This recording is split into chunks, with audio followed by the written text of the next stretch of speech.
Since a lot of people seem to not understand what I'm talking about when I talk about the under prosecution of white men compared to black men, let me break it down. I've had a lot of people saying that black men commit more crimes in my comments when black men are just sentenced for more crimes. This is largely due to racial profiling and the fact that a lot of white men won't get stopped for committing the same crimes as black men. But I'm gonna bring up a personal example from my town, which I was present for both these cases within a 12-month period, so I know that they both happened.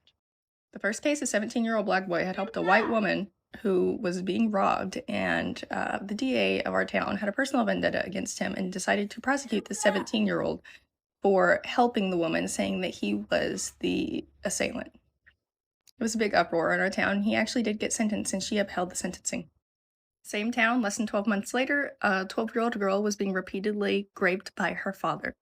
Mind you, the same judge, the same DA, did not prosecute this man at all. He did not have to register as a sex offender. He did not have to give up custody of his other minor daughter. He's allowed to walk onto school property at any point. He's white. In the same town, a 17-year-old black male can be criminalized for helping, and a 45-year-old white male can be let off the hook for repeatedly raping a 12-year-old girl, his own daughter. People don't realize the way that these structural inequities work, and it's truly disappointing that y'all haven't realized it by now, because a lot of people are seeing it play out every single day. I don't know a single white male in my family that has not committed a crime, but I do know that most of them have never got caught for them. Meanwhile, when I was with my daughter's black father, the moment that we bought a car from someone and started driving it down the road, we got pulled over and profiled for buying that car, saying that we were stealing it. I'm talking within 10 minutes of pulling out of their driveway. It's the fact that I can get let off the hook for a 15 mile per hour over the speed limit speeding ticket. Yeah, my daughter's black father had to pay in full for 3 miles per hour over the speed limit. These things are not a coincidence. They are structural. They're systemic. Learn up.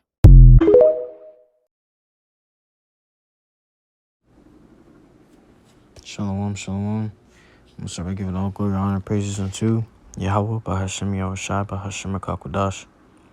Double honors to the elders and apostles, the great MILLSTONE, teach them well. Peace and salutations be to all for the elect. And Brother Tuzum Gabar coming at you from the prophets of Babylon camp here in Tampa, Florida. Getting on this quick hit, going into Esau's mistreating or injustice of Jake, man. You know, that's just going based off of this video that I'm gonna put into the intro, so that you can see it, man. She basically going into how Jake gets persecuted by these damn cops, man. You know, these Roman troops. You know, and they're pretty much they get put under the jail for the slightest thing, man. It says, the commentary I put was, these are some of the curses that the Lord places upon the true Jews and Israelites. Read Deuteronomy chapter 28. How are the so-called Jewish under the same curses? When did they ever go into slavery by ships? Or when did they ever get persecuted just for being born? They are in the ruler's seat, and the world rushes to defend them if one word is spoken against them. Okay, so that's the truth, man. You know, you find out who the true Israelites are in the book of Deuteronomy chapter 28. And if you comparing all the nations, you can take all the nations and play the matching game and match those curses to all the nations. And they're all going to add up to Jake, man. You know, only the Jakes went through those certain things, man. You know, to that extent and all of those things, you know. These are curses. It's curses and something that you can really get away from easily, man.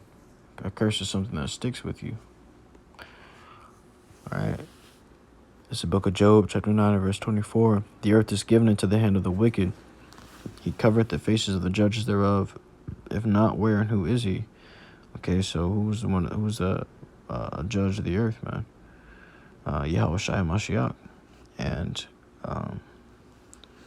which the world calls the Messiah, which is also called the Messiah, which the world calls JC, you know.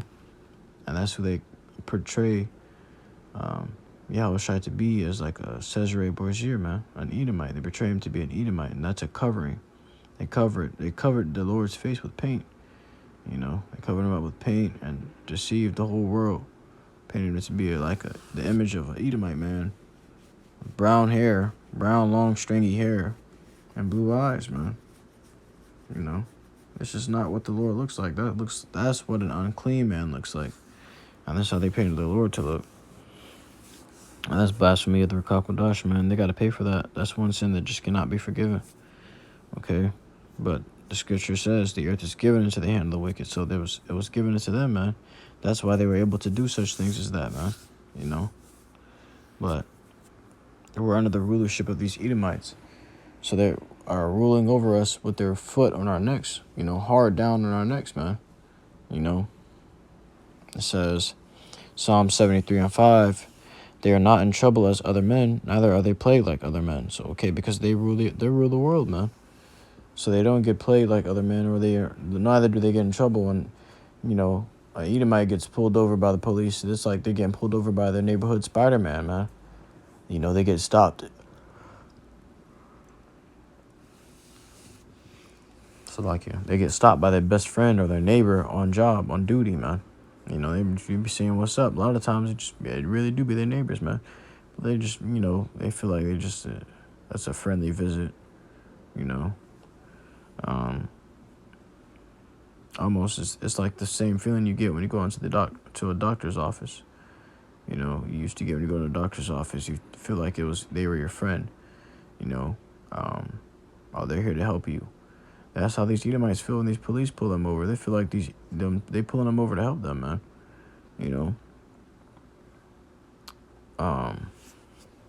But these Jakes is different because we're under the curses, and these Edomites hate our guts, man. They hate our blood. When we get pulled over, our heart's pounding, man.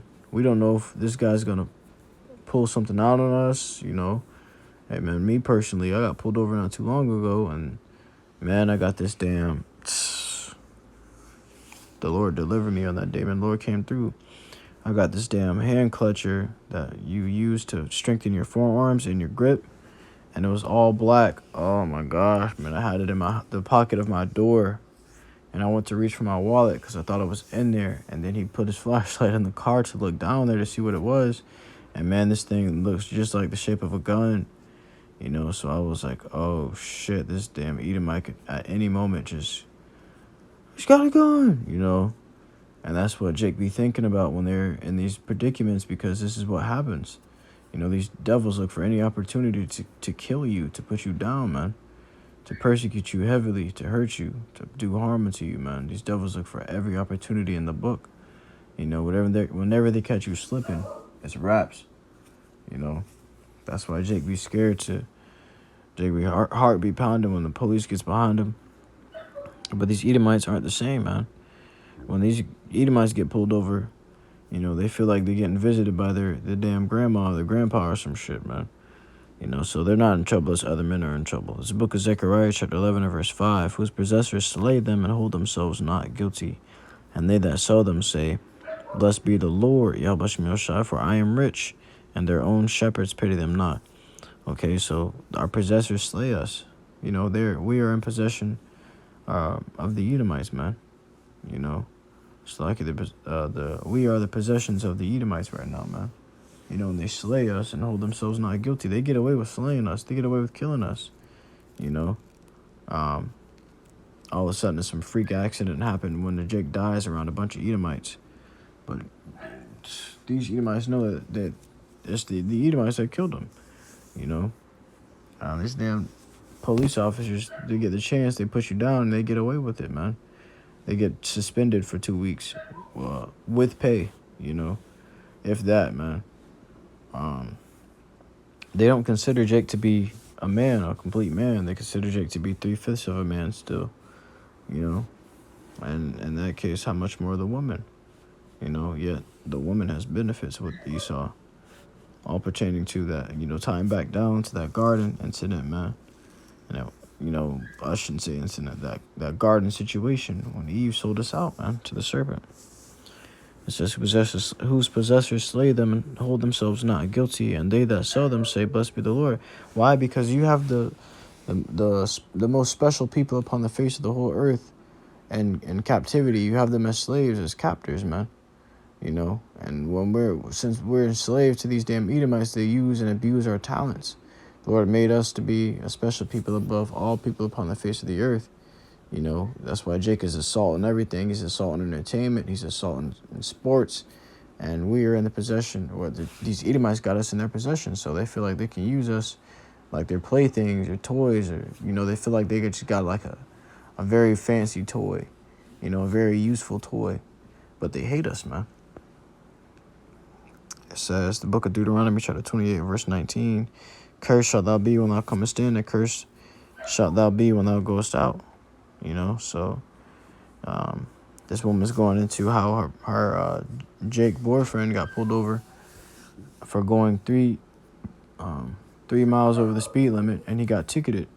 You know, I think she said, I believe she was a $500 ticket or $300. It don't matter, man. She said she got ticketed for going 3 miles per hour over the speed limit. While, you know, an Edomite got away with going 10 miles an hour over the speed limit, man.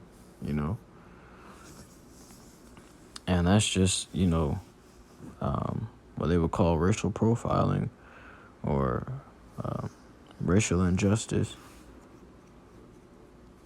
But it's what the Lord calls perpetual hatred. Okay, the scriptures say, thou hast had a perpetual hatred towards the children of Yasharallah, you know, or towards thy brother Jacob. You know, they got to pay for their violence against Jacob. You know, they're going to be cut off, man. You know. But this is all the scriptures I had on this one. I wanted to bring this out real quick and wrap it up. But I truly hope this was edifying to you, Akim and Agwa, who listen in truth and sincerity. To next semester, Allah, I want to give all glory, honor, praises unto YAHAWAH, BAHASHAM, YAHAWASHI, BAHASHAM, QADASH. Shalom.